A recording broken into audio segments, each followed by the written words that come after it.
Хөдөлгөөн хорихгүй, аюулгүй. Хүүн даван органик материалтай бөгөөд биед маш хэвтэй. Өнөөдөр ч тасглаа үнэхээр тухтай хэлээ шүү.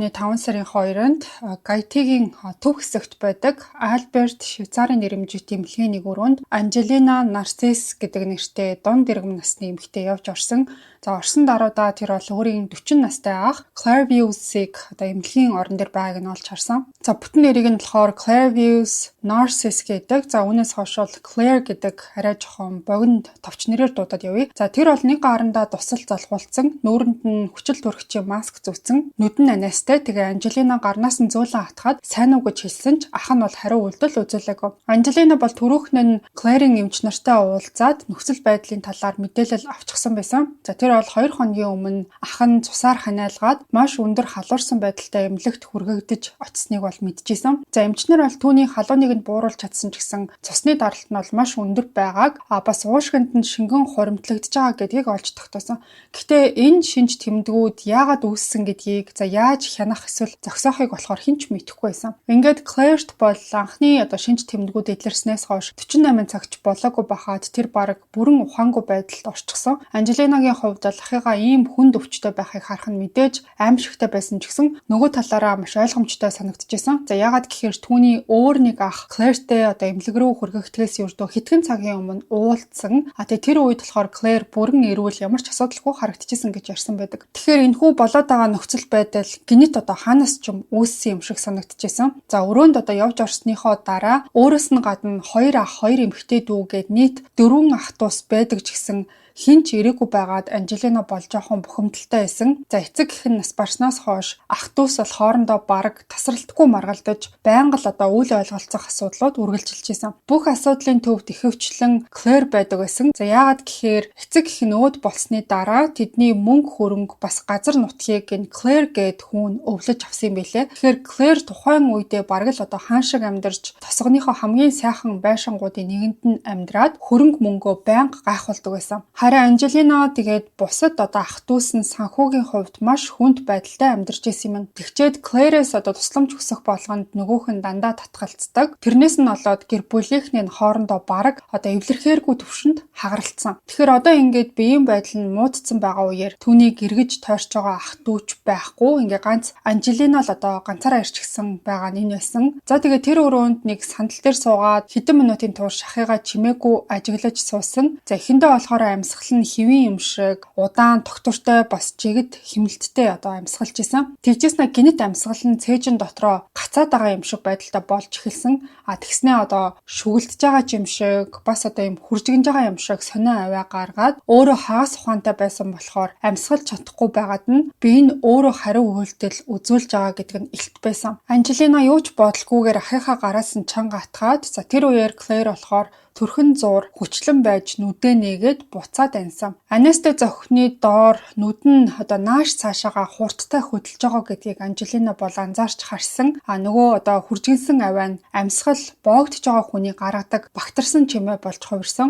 Тэгээ мэдээж Анжелина сандраад өрөөнөөс нь гүйж гараад коридорт явж исэн нэг эмчийг дуудсан. Тэр эмчэд юу болж байгааг тайлбарлаад тэгээ хамт өрөөнд буцаад явж орсон чинь Claire болохоор ямар ч чимээ гаргахаа болцсон байсан. Огт хөдөлгөөнгүй тийм байдалтай хэвчижсэн. Эмч болохоор судасны цохилтыг шалгасан чинь юу ч мэдрэгдээгүй. Тэгээ Анжелина руу хараад уучлаарай ахчин нас барчих шиг боллоо гэж хэлсэн. Маргааш өглөө нь буюу 5 сарын 3-нд Анжелина тосгоны ойролцоох жижигхэн оршуулгын газарт ахыгаа нутаглуулах ёслолд оролцохоор явж очсон. Ядаж бол энэ үеэр нөгөө хэдэн ах トゥ ус нь бүгдээрээ ирснийг хараад баг зэрэг тайвширсан ч гэсэн гүн цочролт орсноосоо бол ерөөсөө гарч чадахгүй байсан. Ер нь ойр дотны хүн нас барчхаар итгэж өгөхгүй ч юм уу нэг хэсэг дэн дунтаа явдаг. Ерөнхийдөө бол яг тийм байсан гэсэн үг. Эмчнэр бол түүнийг hypertension буюу хит өндөр даралтын улмаас нас барсан гэж тайлбарласан. Монголоор бол цус харавсан гэж шууд хэлэгддэг. Тэгээ энэ төрлийн өвчлөлтийг ихэвчлэн чимээгүй алуурчин гэж нэрлэдэг. За яагаад гэхээр ихэнх тохиолдолд ямар нэг мэдэгдэхүйц тийм шинж тэмдэг ерөөсөө илэрдэггүй ч гэсэн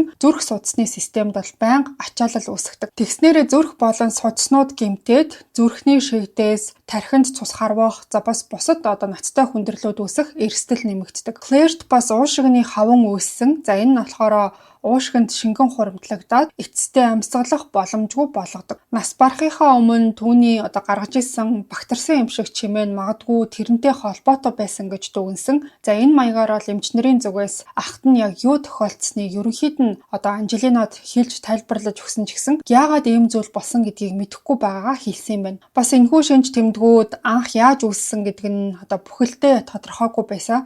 Харамсалтай нь Анжелины болон түүний гэр бүлийнхний хувьд энэ нууцын хариу бол хизээч олж мэдэхгүй байх магадлал өндөр байсан. Анжелина ахыгаа очиж харсан чинь Клэр онгорхоо авсанд хөдөлгөөнгүй хэвтчихсэн. За тэгээ сүүлчийн удаа гээд гарт нь хурч утсан чинь маш хүйтэн байсан болохоор шууд сандраад гараадтад авсан маа. Мэдээж маш их уйлж гашуудсан. Түүний хувьд оршуулгын ёслол бол бүхэлдээ бүдэг бадаг санахаар хэмжээний болж өнгөрсөн. Бүх зүйл ингээд бодит биш зүгээр л зүүдэлж байгаа юм шиг мэдрэмж төрүүлж байсан. Ингээд ёслол дуусах үед Анжелина болон ах дүүс нь ахыгаа сүүлчийн замд нь үдээд авснаас хэд алхам ухарч зогсоод оршуулгын газрын ажилчид бол Клэрийн авсыг хаагаад аажмаар нөхрөө буулгасан. Оршуулгын ажил дуусч Анжелина болон түүний гэр бүлийнхэн гэр гертээ харьцаасны дараахан оршуулгын газар өөр нэг хачирхалтай зүйл өрнөж эхэлж ирснийг харамсалтай нь хинч тухайн үедээ мэдээгүй. За юу болсон бэ гэхээр шүн дунд хоёр эрэгтэй оршуулгын газар руу хурц бариад яваад ицсэн. Очих үеэрээ мэдээж эргэн тойронд нь өөр хүмүүс харчихгүй гэж сэрэмжтэй байдлаар хурж ицсэн.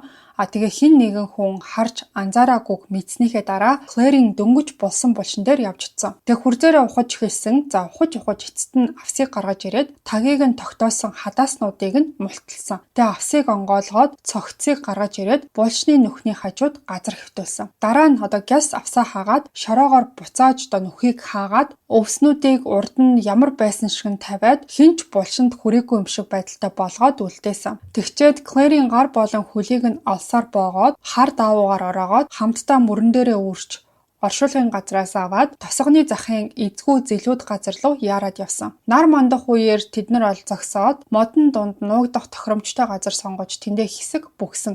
Тэгэж байжгаад нар жаргасны дараа цогцоо аваад ахаад цаашаа явсан. Тэр хоёр хүн ингэж хэдэн өдрийн турш явсаар агаад Гайтигийн хойд хэсэгт байдаг асар том хашаагаар хүрээлэгдсэн газар явж очисон. Явж очих үеэр нь үүр цайжсэн. Тэгээд талбайд бол олон 10 хүн байгааг харахад тэр хүмүүсийн хөдөлгөөн нь айгүй тийм сонин бүгд нэг л тийм эв хавгүй хөдлөөд гартаа бүгдээрээ тийм машаад хутга барьчихсан. Клэрийн цогцыг аваачсан хоёр хүн энэ байдлыг хараад бол огтхонч айж цочирдоогүй. Хашааны хаалгыг тэд нар бол онгоолгоод цогцыг үүрсэн чигээрээ талбайн голоор татсан замаар тотгошоо орж тэр хүмүүсийн дундуур алхсан. Гэтэ нөгөө машаад барьсан хүмүүс тэр хоёрыг ч гэсэн бас цогцыгч огт анзаарахгүй байгаа нь илт байсан. За энэ хүмүүсийн хувьд яг л өдөр тутмын хэвийн зүйл шиг санагдчихсан. За тэгээд тэд бол тотгошоо орсон.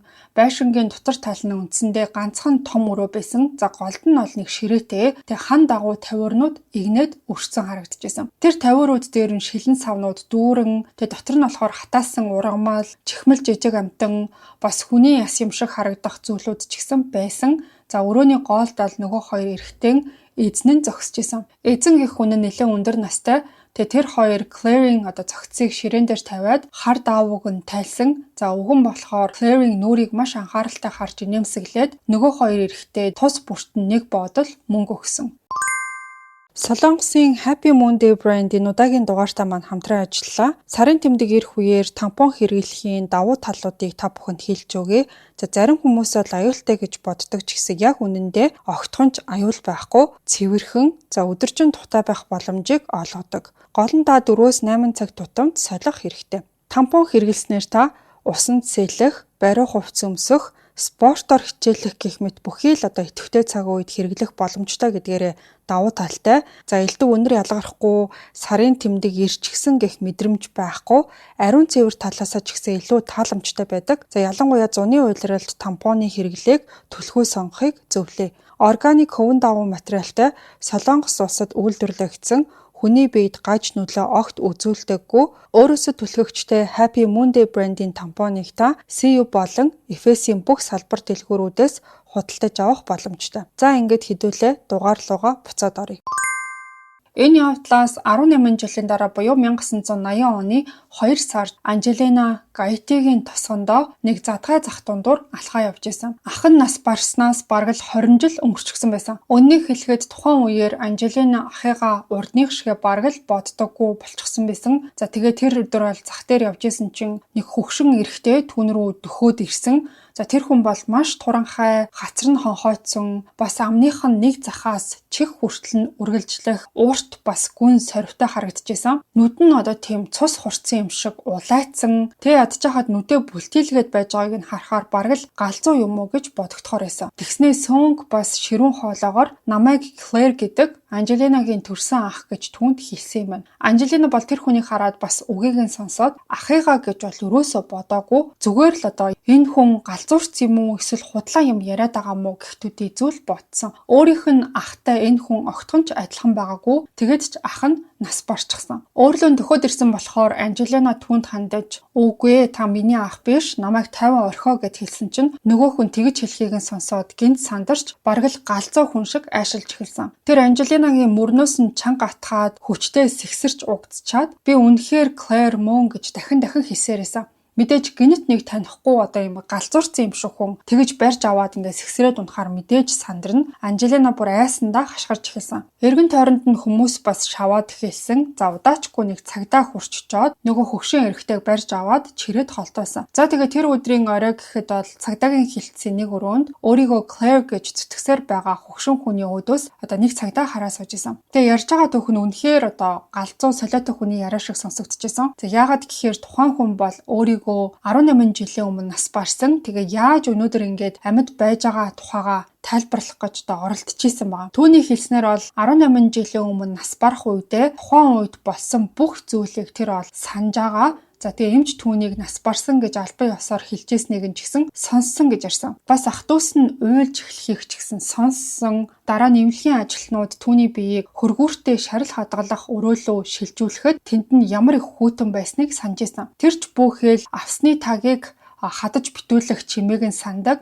За тэгж явах үеэр нэг хадаас модыг нь нэвтлээд хацрыг нь цоолж зүсгээд ямар мэдрэмж төрснийг мартаагүй байсан. Нүүрэн дээр нь байсан том сойров яг тэр үед одоо үүссэн гэж энэ Claire гэж өөрийгөө хэлээд байгаа хүн бол ярьсан. За авсны одоо хадаас хацрыг нь нэвт цаасан гэсэн үг. Ингээд бүхэлдэн дүгнээ тарахад бол тэр үнэндээ үхээгүй байсан юм байна. За түүний оюун ухаан бүрэн саруул байсан ч гэсэн биеэ огт хөдөлгөж чадахгүй. За ямар ч байдлаар одоо хариу үйлдэл үзүүлэх боломжгүй. Зүрхний цохилт нь хүн мэдрэхэд одоо мэдэгдэхээргүй хэмжээнд тэг яагаад тийм болсныг өөрөө ойлгоогүй юм байна. Гэхдээ бусад хүмүүс бол түүнийг нас барсан гэж бодсон. Тэр бол шүн дунд булчлагдсан авсан дотор хэвтэж явах үеэр нь хоёр хүн очоод булшиг нь ухаж гаргасныг мэдсэн. За тэр үед үндсэндээ бол амьсгал нь одоо боогдоод агааргүй орчинд үххээ хүлээгээд хэвтчихсэн байна. Хоёр эрэгтэй түүнийг авснаас гаргаад дараа нь хүлээд даавуугаар ороож хэдэн өдөр зэлүүд газраар дамжлаад авч явсан.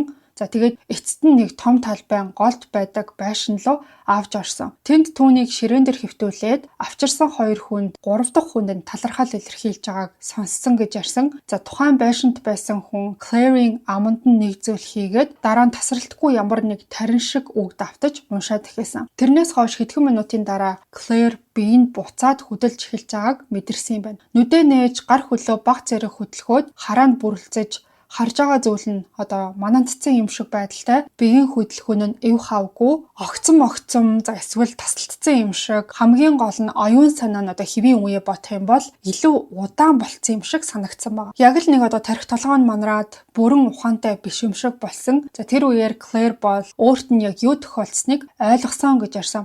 За түүний хэлснээр бол амруу нь ямар нэг зүйл хийгээд дараа нь тарин уншиж исэн тэр хөгшин Бокор байсан юм байна. За энэ Бокор гэж яг юу гэсэн үг вэ гэдгийг та бүхэн тайлбарлаад өгье. За энэ нь болохоор Гайтигийн вүдүү шашны нэг төрлийн шидтэн тахилч юм байна. Бидний хувьд одоо ингээд мэдэхгүй зүйл байдаг ч гэсэн Гайтигийн хүмүүст бол маш сайн мэддэг зүйл нь гэж ойлгож байна. Claire-ийн хэлснээр тухайн Бокор тусгай ханд ашиглаад өөрийг нь зомби болгосон. Тэр үедээ маш их айжсэн ч гэсэн тэмцэж эсэргүүцхийг бас хүсэж исэн гэж цагдаад ярьсан. Гэхдээ бие нь хөшүүн бас ухаан санаа нь орон гарын юм шиг болцсон байсан болохоор бодолдоо нэгч зүйлийг бүтнээр нь төсөөлж бодоход хэцүү байдаг. За тэрнээсээ болоод ямар ч одоо эсэргүүцэл үзүүлэх боломж байгаагүй. Боккор үүлээ хийж дууссаны дараа түүний хүлээсийг тайлж босгоод байшингаас гадагшаа аваад гарсан. Гаднах бүх зүйл маш бүдэг харагдчихсэн ч гэсэн өөрийгөө асар том хэмжээтэй чихрийн нишингийн талбай голд байгаа гэдгийг ойлгосон. Тэнд нь бол дор хаяж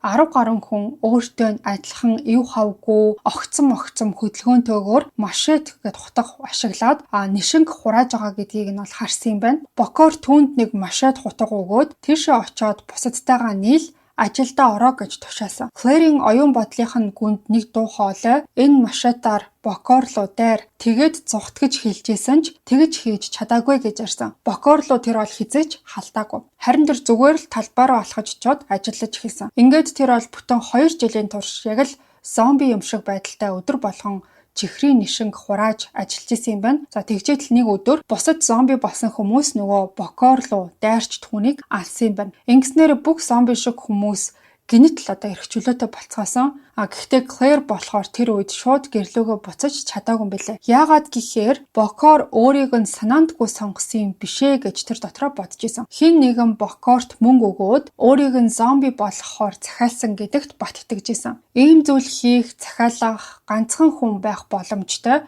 За тэгээд ч тэр хүн нь тосгонд амьд хിവэр байсан. Тэгэхээр хэрвээ гэрлүүгээ буцах юм бол алуулах магадлалтай гэж бодоод дараах 16 жилийн туршид Гайтигийн хойд хэсгээр тэнүүчилж өнгөрөөсөн гэж цагдаад ярьсан. Хаяа нэг олдсон ажлыг хийж өдөр хоногоо арай ядан залгуулж авах үеэрээ төрж өссөн тосгоныхоо тухай мэдээллийг үргэлж сонсч явдаг байсан юм байна. Эцэс сүүлдээ өөрийг нь ийм байдалд хүрэхийн тулд Боккорыг хөлсөлсөн гэж сэжиглэжсэн тэр хүн нас барсан тухай мэдээг олж сонсчоод тэгээд гэрлүүгээ буцаад одоо л аюулгүй боллоо гэж бодсон юм. Цагдаагийн хувьд бол энэ бүх түүхийг сонсоод үнэхээр ийм зүйл тохиолдчихжээ, ярьж байгаад чинь итгэж гин гэж хүлээж авахгүй нь угаасаа ойлгомжтой.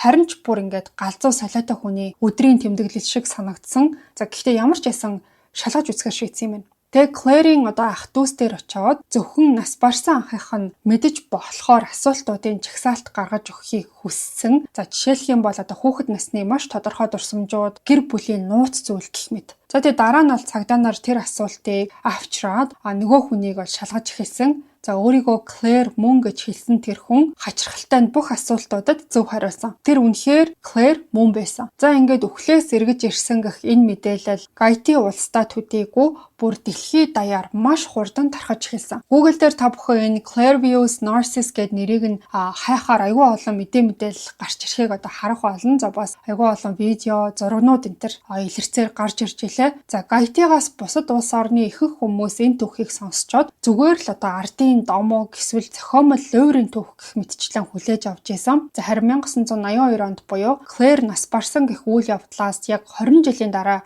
нэг эрдэмтэн энэ хэргийг өөрийн биеэр нухацтай шалгахаар шийдсэн. За тэр хүн нь болохоор Харвардын их сургуулийн судлаач Wade Davis гэдэг хүн байсан. Тэр бол Гайтид өөрөө очиод за энэ түүхийг мөрдөж шалгасан. Тэгээ олж мэдсэн зүйл нь бол маш гайхалтай байсан гэдэг. За яагаад гэхээр Клэрийн түүхийн гол хэсэг нь үнэн байж болохыг харуулсан одоо хэд хэдэн баримтууд гарч ирсэн. Олон эрдэмтэд за бас Клэрийн гэр бүлийнхэн 1962 оны 4 сарын 30-ны өглөө түүнийг анх өвдөж эхэлсэн тэр өдөр үнэндээ одоо юу болсон гэж үздэг талаар өөр тайлбарыг дэвшүүлсэн байдаг. За тухайн өглөө Клэр бол үнэхээр эрүүл сарвас ирсэн. Анжелинагийн бодож ирсэнчлэн түүнд ямар ч өвчин байгаагүй. Ямар нэг асуудалгүй эрүүл хүн байсан. Гэхдээ Клэрийн өөрийнх нь ярьснаар бол тэр өдрийн үдээс хойш нэг ах нь түүн дээр явж очисон. За тэр ах нь болохоор гэр бүлийн өв хөрөнгөтэй холбоотой олон жилийн маргааныг одоо ингээ мартаад ардаа орхихыг хүсэж байгаа талаараа хэлсэн.